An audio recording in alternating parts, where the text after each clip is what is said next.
다 같이 기도 드리심으로 수요 예배를 드리도록 하겠습니다.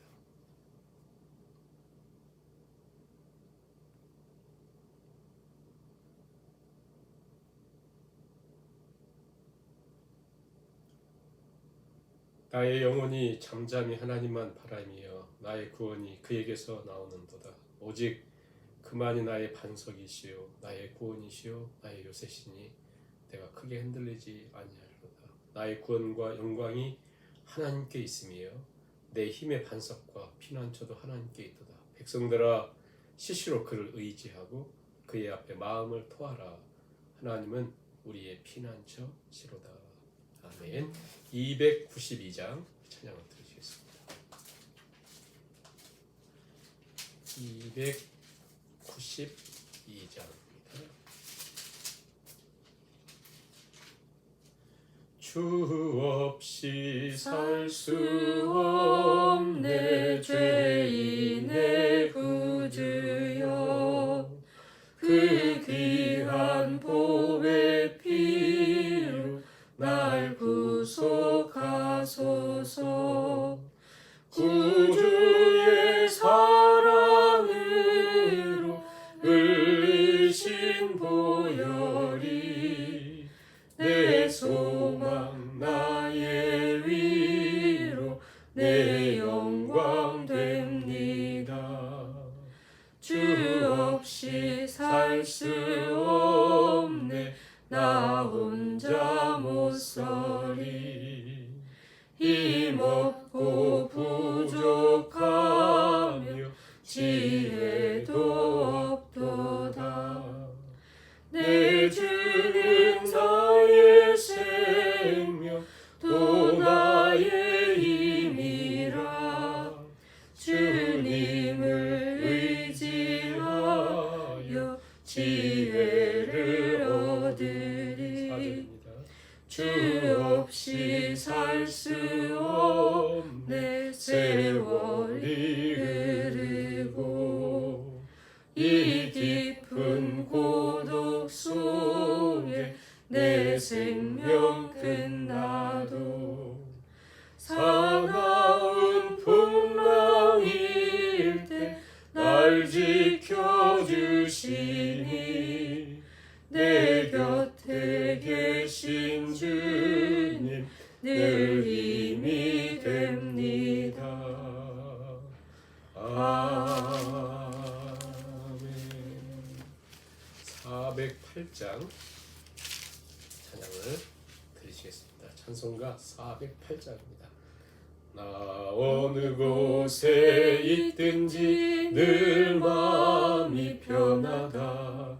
주 예수 주신 평안함 늘 충만하도다. 나의 맘속이 늘 평안해. 나의 맘속이 늘 평안해. 악한 죄 파도가 많으나 마음이 늘 평안해. 내 맘에 솟는 영생수 한없이 흐르니 목마름 다시 없으며 늘 평안하도다. 나의 맘속이 늘 평안해. 나의 맘속이 늘 평안해. 악한 죄 파도가 많으나 마음이 늘 평안해. 참되신 주의 사랑을 영원치 못하네. 그 사랑 내 맘 여시고 소망을 주셨네. 나의 맘속이 늘 평안해. 나의 맘속이 늘 평안해. 악한 죄 파도가 많으나 마음이 늘 평안해. 주 예수 온갖 고난을 왜 몸소 당했나. 주 함께 고난 받으며 연류가 없겠네. 나의 마음속이 늘 평안해. 나의 마음속이 늘 평안해. 악한 죄 파도가 많으나 마음이 늘 평안해. 기도드리시겠습니다. 하나님, 오늘도 하나님을 예배합니다. 하나님을 예배하는 우리 심령 속에 우리 하나님이 주시는 평안함과 평강이 가득 차는 시간 되게 하여 주옵소서. 우리의 연약으로 또 육신의 약함으로 이 땅을 사는 동안 많은 문제 속에 늘 살아갑니다.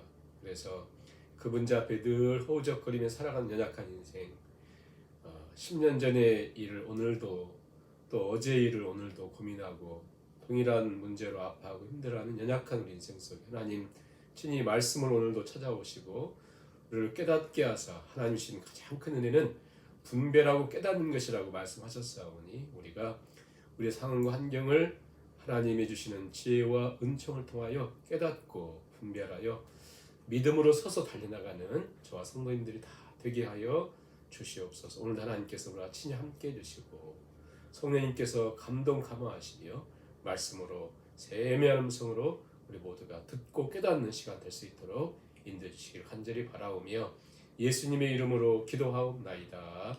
아멘. 하나님 말씀 창세기 26장 1절에서 5절까지 말씀을 다시 공부하시겠습니다. 26장 1절에서 5절. 아브라함 때에 첫 흉년이 들었더니 그 땅에 또 흉년이 들매 이삭이 그랄로 가서 블레셋 왕 아비멜렉에게 이르렀더니 여호와께서 이삭에게 나타나 이르시되 애굽으로 내려가지 말고 내가 네게 지시하는 땅에 거주하라. 이 땅에 거주하면 내가 너와 함께 있어 네게 복을 주고 내가 이 모든 땅을 너와 네 자손에게 주리라. 내가 내 아버지 아브라함에게 맹세한 것을 이루어 내 자손을 하늘의 별과 같이 번성하게 하며 이 모든 땅을 내 자손에게 주리니 내 자손으로 말미암아 천하 만민이 복을 받으리라. 이는 아브라함이 내 말을 순종하고 내 명령과 내 계명과 내 율례와 내 법도를 지켰음이라 하시니라. 아멘. 오늘 우리 하나님을 예배하면서 우리 하나님 세미한 음성을 통해서 하나님의 위로와 시험을 얻는 귀한 시간 될 수 있기를 간절히 바랍니다. 창세기 12장부터 50장까지 긴 장을 통해서 아브라함, 이삭, 야곱, 요셉에 대한 내러티브, 이야기로 이렇게 되어 있습니다. 아브라함, 이삭, 야곱, 요셉 12장부터 50장까지 기록이 되어 있죠. 그런데 아브라함에 대한 내용이 굉장히 깁니다. 12장에서 25장까지. 그리고 야곱에 대한 이야기가 굉장히 깁니다. 또 요셉에 대한 내용이 길고요. 이삭은 굉장히 짧습니다. 이삭. 한마디로 이삭에 대해서 나오는 것은 24장에서 결혼식 할 때도 거의 이삭은 가만히 있고 거의 종들과 아브라함 또 리브가가 행하는 것만 있거든요. 이삭에 대한 내용은 거의 26장만 나와요. 26장. 그리고 27장에 죽기 전에 에서를 축복하려고 했다가 야곱을 축복한 내용으로 맞춰지거든요. 27장은. 근데 가만히 생각해 보면 26장의 이삭이 어찌 보면 그의 삶을 보여주려고 하는 게 26장입니다. 그런데 이 26장에 대한 내용, 즉 사실 팩트도 중요하고 팩트보다 더 중요한 건 뭐냐면 왜 26장의 이 팩트를 이 자리에 25장, 27장 사이에 26장이 있는가? 왜냐하면 24장이 결혼식이죠. 그리고 25장에는 아브라함이 죽었다 하면서 족보가 나와요. 첫 그드라를 통한 자손들, 그 다음에 이스마엘을 통한 후손들, 그리고 이삭을 통한 후손을 얘기하면서 자식들이 없었는데 20년 동안 기도했고 쌍둥이가 나왔다. 바로 그냥 이삭에 대한 내용을 별로 하지 않고 바로 에서와 야곱이 태어나는 걸 얘기하고, 그리고 에서가 장자권을 팔았다. 이게 25장 끝이거든요. 배고파가지고 팥죽 한 그릇 먹기 위해서 에서가 그 장자권을 야곱에게 팔았다. 그리고 27장에 가서 그 장자권과 연결해서 나오거든요. 장자 파는 것에 대한. 근데 26장은 이삭이 장가가기 전 얘기가 나와요. 아니 그 장가 갔는데 그 리브가만 있고 자식들이 없는 상태의 이야기거든요. 그러니까 25장이 어떤 사이 안에 들어갔어야 돼요.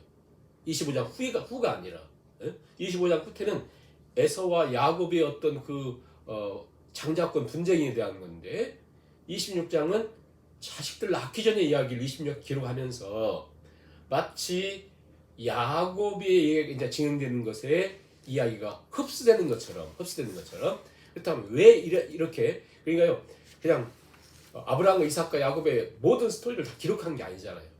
그들을 기록하면서 무슨 의도로 중요한 의미를 가지고 기록을 하고 있다 26장을. 그럼 무슨 의미인가? 즉 야곱이 이제 사기꾼처럼 등장하는 것에 26장에서 한마디로 이삭도 약속의 아들로 태어나고 정말 특별한 존재거든요. 그럼에도 불구하고 이삭도 야곱과 별 차이가 없는 그런 존재고 아브라함이 2번이나 아내를 거짓말로 속여서 위험 속에 빠뜨린 것처럼 이삭도 그런 존재였다.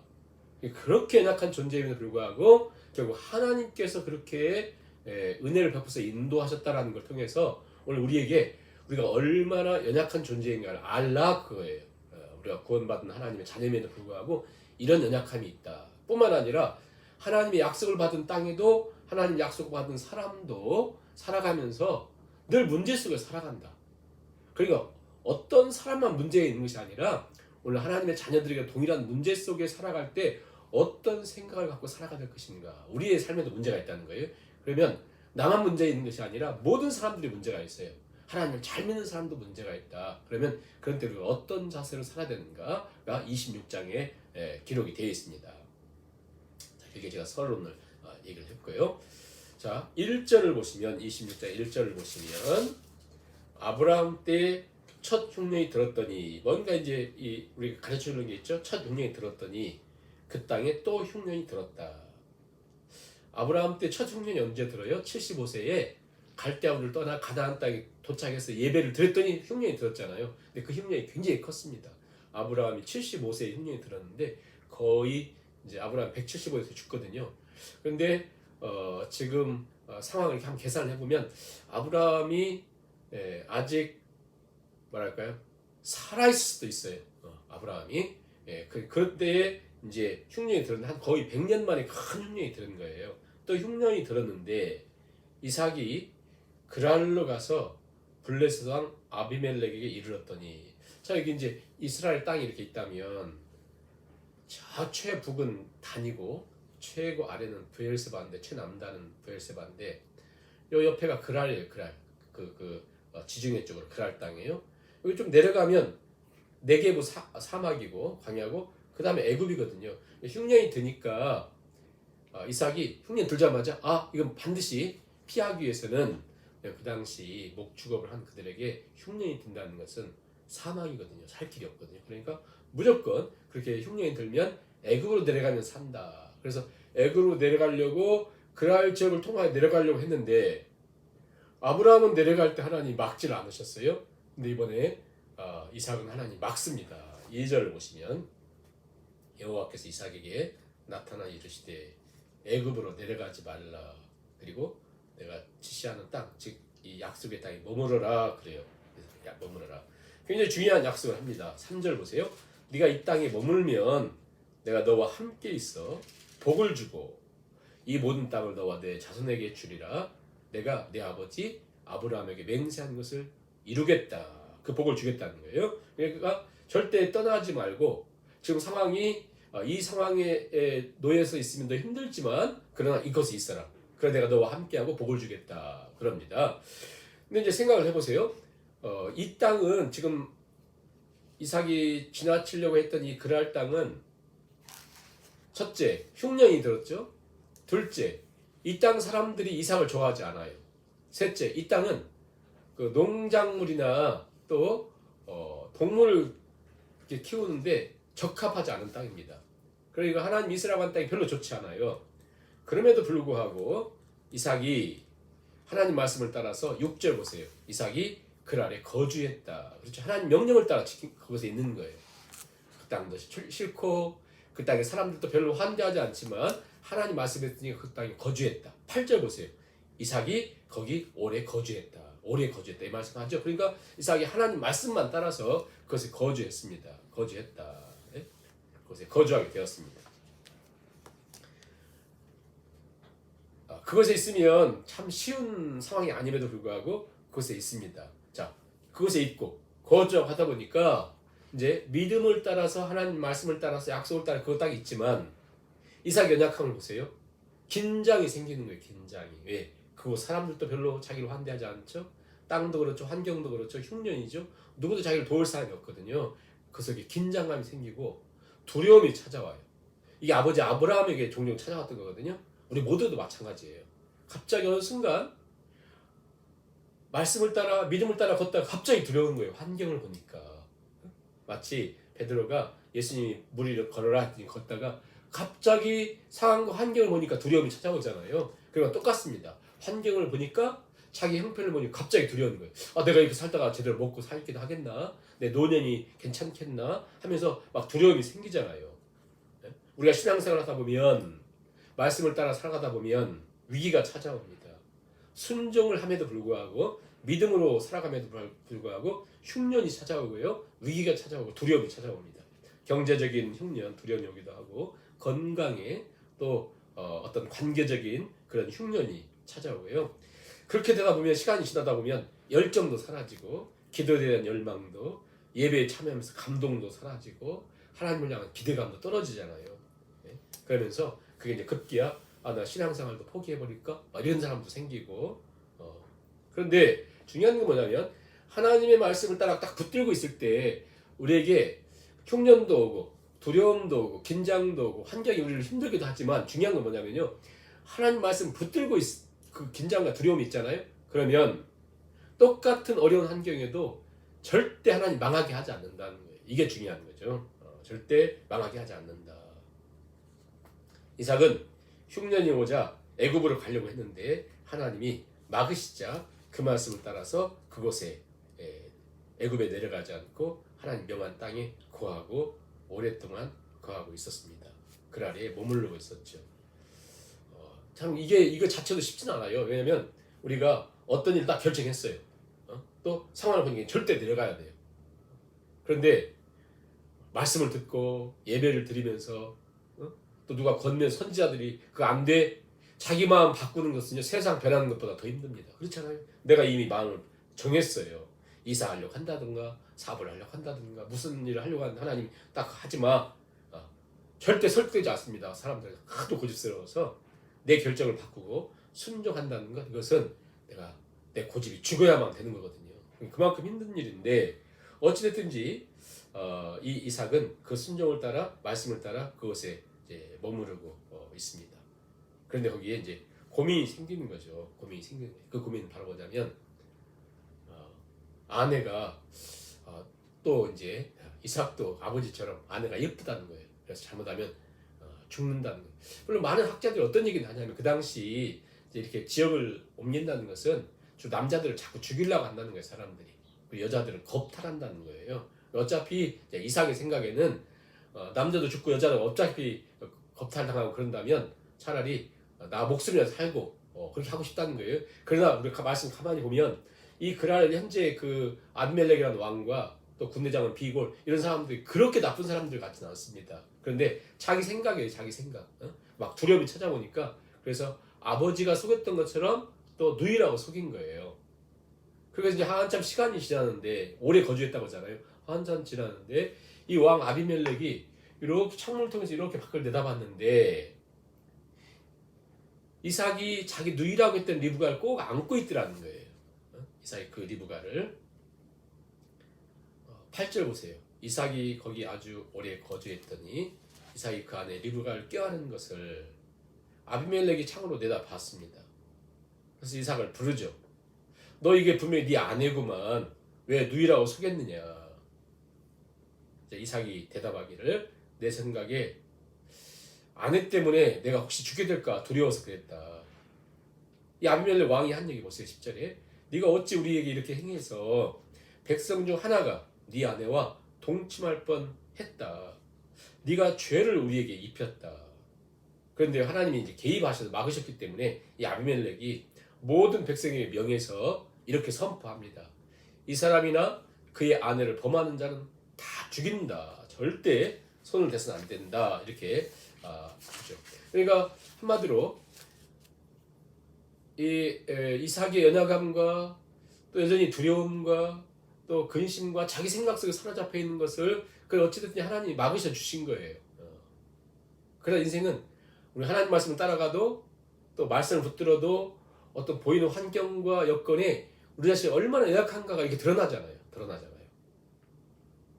그럼에도 불구하고 너무 이제 감동스러운 건 뭐냐면 하나님이 이삭에게 너도 네 아버지처럼 말씀대로 순종해라 그래요.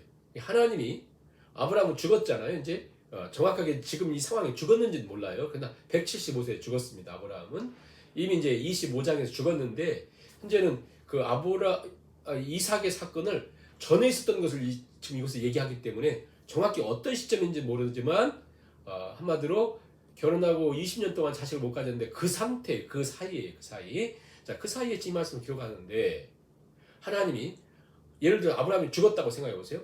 죽은 아브라함에 대한 평가를 어떻게 하냐면 아브라함은 끝없이 불순종하고 저 기근을 피해서 도망가고 누이라고 속이고 자꾸 엘레셋이나 후손으로 삼아달라고 하고 그 다음에 또 하갈을 통해서 불순종하면서 이스마엘 낳고 막 이런 일들을 계속했잖아요. 근데 하나님은 아브라함의 삶을 전체적으로 어떻게 평가를 하시냐면 굉장히 후하게 평가하세요. 5절 보세요.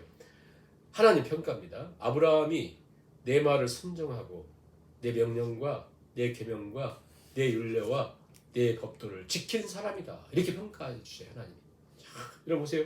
하나님이 우리도 평가하실 거예요. 하나님 어찌됐든 예수님 때문에 후하게 평가하셨지만 아브라함이 뭐 얼마나 많은 실패를 했어요.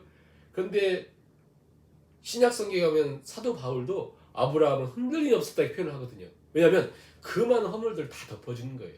그리고 결국 성장하여 순종하고 하나님 붙든 것만 이렇게 후하게 평가해 주시거든요. 이게 이제 은혜의 평가예요. 우리도 하나님 우리를 평가할 건데 우리 연약함도 있어요.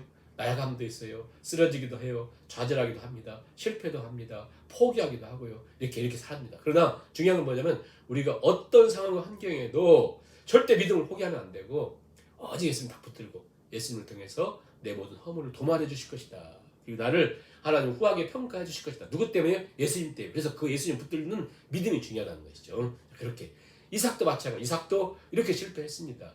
하나님이 개입해 주셔서 막아주셨다. 그 다음에요. 자, 그 땅에 엄청난 흉년이 들었죠. 그리고 땅도 안 좋죠. 사람들도 안 좋아하죠. 그런데 어떤 일을 하나님 주시냐면 12절 한번 보실까요? 12절. 이삭이 그 땅에서 농사하여 그 해에 그 흉년이 있는 그때에 어떻게 100배 얻었다. 여호와께서 복을 주셨기 때문에 그렇다. 그 사람이 창대하고 왕성하여 마침내 거부가 되었다. 하나님이 이렇게 복을 주셨어요. 그래서 뭐라고 하냐면 13절 보세요. 마침내. 그러니까 그 어려움과 여건과 두려움과 긴장과 그 어려운 상황에도 하나님 말씀 붙들고 그곳에 있자 하나님 마침내 그의 허물과 약점과 실수에도 불구하고 하나님이 이렇게 복을 주셨다. 생각해 보세요. 이 이삭의 직업이 뭡니까? 이삭은 농사꾼이 아니에요. 이삭은 목축업을 하는 사람입니다. 양을 키우는 사람이거든요. 그런데 땅도 좋지 않은 그랄 땅에 그 해에 별로 일기도 좋지 않은 곳에 100배나 농사를 지어서 결실을 얻었다는 것은 그의 경험도 아니고 날씨가 좋아서도 아니고 어떤 그 땅이 좋았다거나 이런 것도 아니에요. 하나님이 그의 약속을 지키기 위해서 그렇게 해주시는 것이죠. 그래서 100배나 그 말씀을 따라 걸어가는 것에서 갚아주셨다. 자, 중요한 게 여기 있습니다. 아브라함 때도 말씀을 따라 갔을 때 흉년이 있었죠. 이삭 때도 하나님 말씀을 따라 살려고 하는데 흉년이 있었고, 그리고 애굽으로 가려고 하는데 막으셔서 그 땅에 있다가 자신의 연약함도 드러나고 어려움도 있었는데 하나님이 100배의 결실을 맺게 해주셨잖아요. 자, 엄청난 부를 가졌습니다. 성경의 기록을 보세요. 항상 계속해서 이렇게 기록하거든요. 자, 100배의 결실을 맺고 이제 풍성하면 이제 살만하잖아요. 엄청난 내가 돈을 거뒀어요. 남들은 별로 없는 걸 나 혼자 다 어마어마한 돈을 받았어요. 그럼 반드시 어떤 일이 따라오냐면, 자, 거기에 또 다른 문제가 생깁니다. 14절 보세요. 양과 소가 때를 이루고 종이 심이 많아지니까 사람들이 시기하기 시작합니다. 시기하기 시작해요. 이삭을 시기하는 거예요. 우린 지금 힘든데 저 사람은 부자예요. 자, 내가 부만 형성하면 살 것 같은데 또 다른 문제가 찾아옵니다. 제가 그 어떤 그 사업가인 분의 그 큐티하는 내용 또 말씀 자기가 늘 이렇게 묵상하는 내용들을 이렇게 한 번씩 보는데요. 그분이 그런 얘기 하더라고요. 미국에서 살면서 너무 먹을 것이 없고 돈이 없어서 사람을 만날 수가 없었대요. 자기가 한 번 먹으면 또 대접도 해야 되는데 커피 살 돈이 없어서 정말 힘들게 지냈대요. 근데 한국에 와서 이분이 지금 사업을 하고 있어요. 한 40대 후반 같은데 사업을 하고 있습니다. 사업을 하면서 사업이 굉장히 번창한 거예요. 그러니까 미국에 살면서 정말 커피 한 잔 살 돈이 없어서 힘들었는데 한국에 와서 사업이 너무너무 잘 되니까 굉장히 행복할 거라 생각했는데 오히려 없을 때도 더 힘들대요. 사람들 시기가 있고 질투가 있고 더 핍박이 있어서 믿음으로 그걸 지키고 살아가기가 너무 힘들다는 거예요. 너무 고통스럽다는 거예요. 그런 거죠.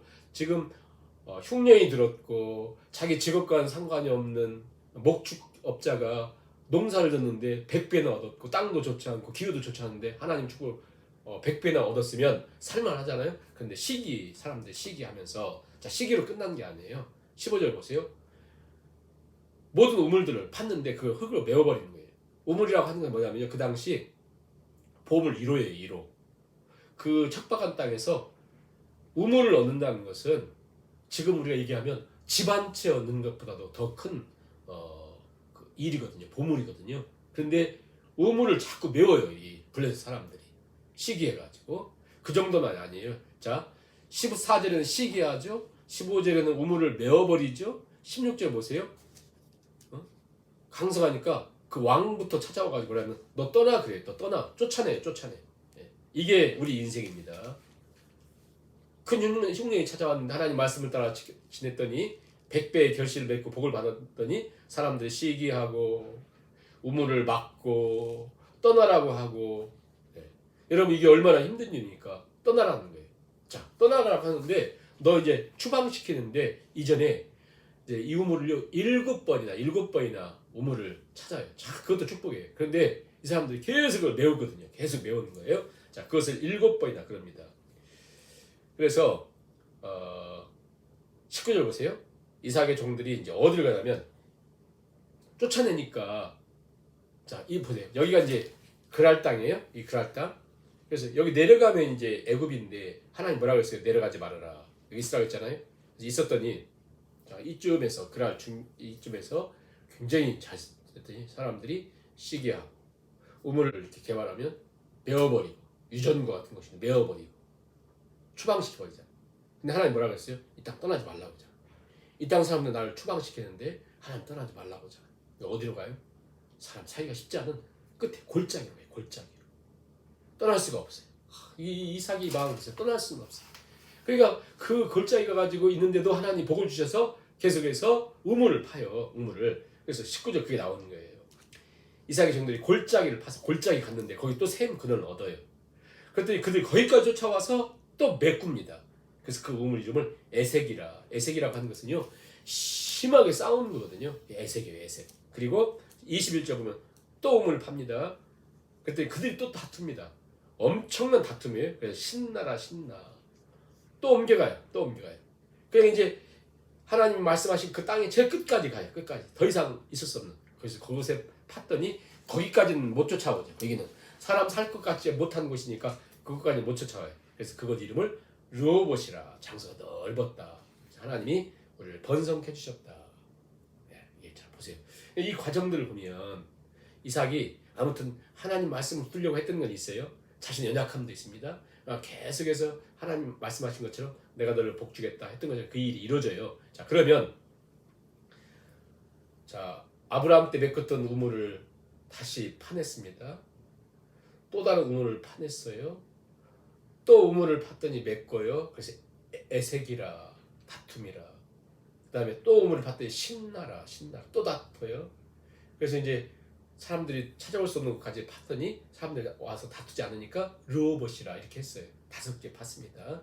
이게 정말 엄청난 일이거든요. 이렇게 파서 있어요. 그러면 이제 넓고 다툼도 없고 괜찮으니까 있어야 되는데 이삭이 움직여요.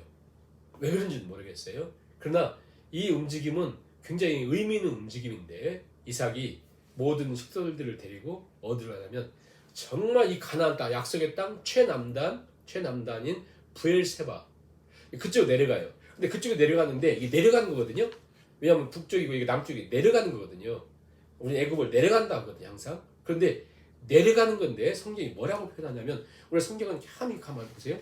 23절 이삭이 거기서부터 브엘세바로 올라갔다 그래요. 올라갔다. 내려가는 곳인데 올라갔다 그래요. 왜 그러겠어요? 올라갔다. 그러니까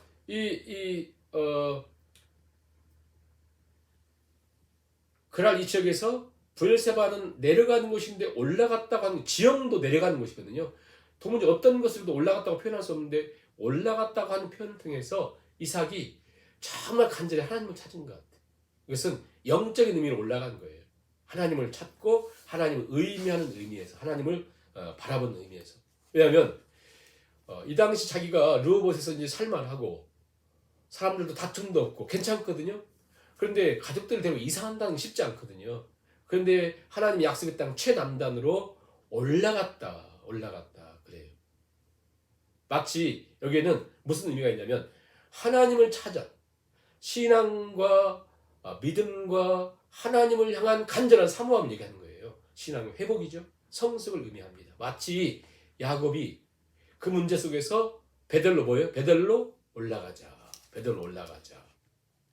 여러 가지 디나 강간 사건, 또 자식들이 부족 전체를 죽이고 하는 이런 걸 통해서 베델로 올라가자 했던 것처럼 이삭이 어떤 연유인가 모르지만 이유는 말하지 않습니다. 그런데 브엘세바로 올라갔다 그래요. 베델로 올라갔다. 이게 핵심적인 진리죠.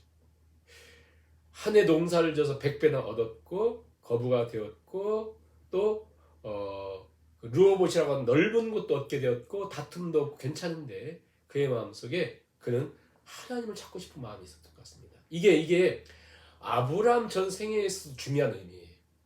아브라함도 브엘세바를 맹약하게 되었잖아요. 그러니까 무슨 얘기냐면 결국 아브라함이 참 많은 문제가 있었음에도 불구하고 하나님 평가 그는 정말 나를 따랐다 이렇게 얘기했잖아요. 이삭도 문제가 많은 사람이 불구하고 이 26장을 기록하면서 그도 아브라함 아버지처럼 그렇게 아내를 속이고 막 사람들 속이고 했던 일들이 있었음에도 불구하고 그는 바로 이 땅을 찾아가면서 뭐라면 하나님을 향한 간절한 마음을 얘기하는 거예요. 그가 돈도 있고 이제 다툼도 없고 살만한데 하나님 찾는 거예요. 그러니까 모든 방향의 초점이 결국 우리가 성공했느냐 실패했느냐 그것에서 윤택하게 살았느냐 보다도 중요한 건 뭐냐면 이런 과정을 통해서 하나님을 찾았느냐. 우리 실패를 통해서 하나님을 찾으면 축복이에요. 우리가 성공했는데 몸은 건강한데 옛날에 병들었다가 나섰는데 하나님을 찾지 않는 것은 축복이 아니에요. 이게 중요하죠. 그래서 어찌됐든지 브엘세바로 올라가죠. 그래서 어떤 일이 생기냐면 24절 굉장히 중요한 말씀입니다. 24절 같이 한번 읽어볼까요? 시작. 그 밤에 여호와께서 그에게 나타나 이르시되 나는 내 아버지 아브라함의 하나님이니 두려워하지 말라. 내 종 아브라함을 위하여 내가 너와 함께 있어 내게 복을 줘 내 자손이 번성하게 하시니라. 이삭이 그곳에 제단을 쌓고 여호와 이름을 부르며 이게 진정한 축복이라는 거예요. 그러면서 마지막 7번째 우물을 파죠. 이게 6번째죠. 우물을 파요. 25절 제단을 쌓고 그런데 여기서 중요한 건 24절 보세요. 하나님 그 밤에 이삭에 나타나서 내 종 아브라함을 위하여 내가 너와 함께 있겠다. 이 약속에 이게 복 중에 복이에요. 하나님이 이 복을 주시는 거죠. 이 복을 꼭 기억하셔야 돼요. 내가 너와 함께 하겠다. 그래서 이제 그것에 제단을 쌓고 여호와의 이름을 불렀다 이렇게 얘기를 합니다. 여호와의 이름을 불렀다. 그 많은 문제 속에서도 결국 단을 쌓고 최우선순위로 하나님 예배하는 그러자 예배하고 제단을 쌓자 어떤 일이 생겨요? 거기 장막을 쳤더니 이삭의 종들이 거기서도 우물을 팠더라. 이게 6번째 우물을 파는 거거든요. 우물을 팠더라. 그런데 이 우물을 팠다라고 하는 말은 앞에서 5번이나 우물을 팠다는 얘기는 뭐냐면 하파르라고 파는 거거든요. 그것은 힘들게 자기들이 노력가지고 힘을 팠다는 거예요. 그런데 지금 이 6번째 브엘세바에서 이 우물을 팠다라고 하는 말은 카라라고 하는 건데 뭐냐면 무슨 얘기냐면 이것은 그냥 팠는데 그곳에 물이 나왔다 그 얘기예요. 그러니까 하나님을 예배하고 하나님 진정을 찾아서 하나님 경배하기 위하여 자신의 모든 것을 포기하고 하나님을 찾아서 올라갔더니 하나님 그 밤에 나타나서 내가 너와 함께하고 내가 복 준다. 그리고 제단을 쌓았더니 그 종들이 옆에 팠더니 그 물이 나온 거예요. 카라. 그래서 하나님이 은총을 통해서 허락하신 것을 봅니다. 자, 이런 일이 생기자 지금 최남단이 브엘세바에 있었더니 옆에 그 아래 있었던 왕이 그들이 시기하고 우물 메꾸고 쫓아내고 추방시 그랬잖아요. 그랬더니 그렇게 했더니 이제 정말 하나님 찾았더니 그들이 온 거예요. 그래서 아비멜렉 왕과 또 귀인들과 군대 장관이 이렇게 와서 뭐라고 합니까? 26절부터 보면 그들이 와서 중요한 말씀이 28절이에요. 28절 그들이 이르되 뭐라고 합니까? 여호와께서 너와 함께 계심을 우리가 분명히 보았다. 제발 우리 서로 전쟁하지 않도록 맹약하자 그런 거예요. 우리 서로 약속해서 전쟁하지 않고 서로 힘들게 하지 말자. 그랬더니 이삭이 있다가 뭐라고 합니까? 이삭이 그들에게 이제 잔치를 베풀고 맹약을 하죠. 그리고는 32절 그날에 이삭의 종들이 자기들이 판 우물에 대하여 이삭에게 와서 알려 이르되 우리가 물을 얻었나이다. 7번째. 그래서 그것을 세바라고 하는 것은요. 이게 맹세의 우물이거든요. 근데 이 세바라고 하는 말은 2가지 의미예요. 맹세라는 거 있고 이스라엘도 숫자가 있을까요? 1, 2, 3, 4, 5 있잖아요. 그중에 아하슈타임, 샬롯, 아르바 뭐 이렇게 있거든요. 그러면서 쉐바라는 건 7이에요. 7번째 우물이다. 7번째 우물. 그러니까 맹세 우물이면서 7번째 우물이 되는 것입니다. 즉 첫 번째부터 이 7번째 우물을 이렇게 파면서 결국 모든 승리를 거둔 다음에 하나님의 복을 통해서 하나님을 통해서 이 일이 이루어졌다. 그것을 기념하면서 브엘셰바 그래서 하나님이 복 주시는 것이다. 이게 단에서 브엘세바에 대한 말씀을 이렇게 하죠. 말씀을 맺겠습니다. 자, 오늘 진정한 복이 무엇인가? 하나님이 오늘 보세요. 먼저 이삭에게 흉년을 맞아 기근을 맞아 떠나려고 하는 그에게 아니야 애굽에 내려가지 말고 그 땅에 머물러 내가 복을 줄 텐데 어떤 복을 말씀했냐면 3절 보세요. 이 땅에 거류하면 내가 너와 함께 하겠다. 그렇죠? 복 중에 복은 어떤 복이에요? 하나님 함께 하겠다. 이 복이에요. 그 다음에 그가 많은 복을 얻은 상태에서도 하나님을 정말 찾기 위해서 브엘세바로 올라갔을 때 그 밤에 하나님 나타나셔서 뭐라고 말씀하셔요? 24절 보시면 내 종 아브라함을 위하여 내가 너와 함께 있어. 그렇죠? 하나님 내가 너와 함께하는 복을 주겠다. 그랬더니 28절에 보세요. 그 말씀을 따라 그것에 제사를 드리고 예배를 드리자 그랄 땅 블레셋 왕이 찾아와서 28절에 여호와께서 너와 함께 계심을 우리가 분명히 보았다. 이렇게 말씀하면서 결국 진정한 복이 무엇인가? 하나님이 함께 하신 복을 그렇게 말씀합니다. 그런데요. 이전에도 하나님이 그런 역사를 하셨죠. 그런데 바로 이삭의 진정한 복은 뭐냐면 하나님이 함께 하신다고 하는 복을 이 사건 이후로 하나님의 가장 큰 복이 무엇인가를 사람들이 나타내줘요. 하나님이 함께 하시는 복. 이삭과 함께 하셨던 하나님이 야곱에게 말씀하면서 내가 너와 함께하겠다. 파란만장한 인생을 살았던 야곱에게도 하나님이 내가 너와 함께하겠다. 그렇죠? 요셉의 삶에도 고난과 어려움 속에 하나님 뭘 약속해요? 내가 너와 함께하겠다. 모세가 광야길에서 그 힘들고 어려운 시간에도 내가 너와 함께하겠다. 여호수아에게 말씀하면서 그리고 잘하시는 다윗의 삶 속에 가장 큰 축복이 뭡니까? 내가 너와 함께하겠다. 너와 함께하는 법이죠. 함께하는 법이죠. 하나님이 함께하시는 법. 함께하시는 법. 오늘 우리가 말씀을 생각하면서 오늘 우리가 같이 기도하고 오늘 예배를 마치겠는데요. 하나님 함께하시는 법. 하나님 함께하시는 복을 위해서 우리가 기도해야 되는데 기도의 제목을 이렇게 얘기하고 있습니다. 아브라함 때 맺었던 이렇게 메꿨던 열었던 그 우물들이 다 이들이 메어버리잖아요. 그리고 이삭이 우물을 팔 때마다 다 메어버리잖아요. 하나님이 이삭과 함께 하시면 복을 주시잖아요. 근데 다 메울 때에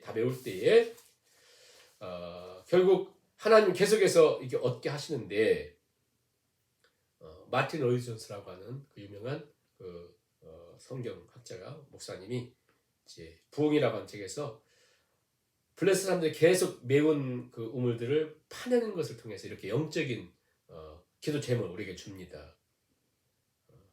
뭐라고 해석을 하냐면 영적인 해석이죠. 세월이 흐르고 문명이 발달되어도 근본적인 것은 변하지 않습니다. 먹고 마시는 문제, 가정을 가지고 자식 낳는 문제, 가정을 생활하기 위해서 끝없이 세월이 가도 변하지 않는 문제들. 마찬가지로 이삭이 아브라함 때 팠던 우물을 다시 파듯 우리는 다시 파듯이 하나님의 은혜를 하나님 함께 하실 은혜를 받아야 삽니다. 예전이나 지금이나 마찬가지입니다. 인생은 모든 문제 속에 산다는 거예요. 그래서 그 우물을 이렇게 판 우물을 이렇게 메꾸듯이 자꾸 우리 인생이 메꿔진다는 거예요. 우리는 그 우물을 다시 파야 됩니다. 다시 파내야 됩니다. 우물을 다시 파듯이 우리는 하나님의 은혜를 받아야 삽니다. 마음에 하나님의 은혜가 있어야 메꿔놓는 그 우물을 파내야 우리는 삽니다. 세상의 잡동사니로 메꿔진 우리의 욕망으로 메꿔진 그 우물들을 걷어내어야 합니다. 세상적이고 정욕적인 잡동사니들을 내어버려야 합니다. 자, 우리의 막힌 우물들, 헌신의 우물들, 건강의 우물들, 관계의 우물들이 메꿔져 있습니다. 재정의 우물들이 메꿔져 있습니다. 우리 미래의 우물들이 메꿔져 있습니다. 우리가 하나님의 은혜를 사모하면서 하나님 우리와 함께 하시고 힘을 주세요. 마치 그 우물을 파내듯이 메꿔진 것 파내듯이 우리 하나님의 은혜를 통해서 메꿔진 것들이 파내진 역사에 있도록 하나님이 함께 하옵소서 역사에 주옵소서. 같이 가서 4~5분 기도하시고 주기도문으로 예배 마치겠습니다.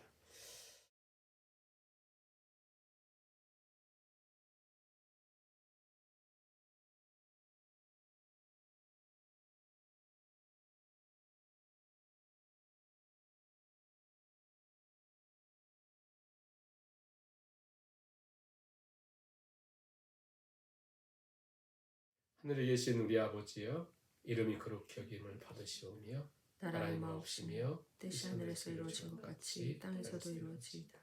오늘날 우리에게 일용할 양식을 주옵시고 우리가 우리에게 죄진 자를 사하여 준 것 같이 우리 죄를 사하여 주옵시고 우리를 시험에 들게 하지 마옵시고 다만 악에서 구하옵소서. 내 나라와 권세와 영광이 아버지께 영원히 있사옵나이다. 아멘.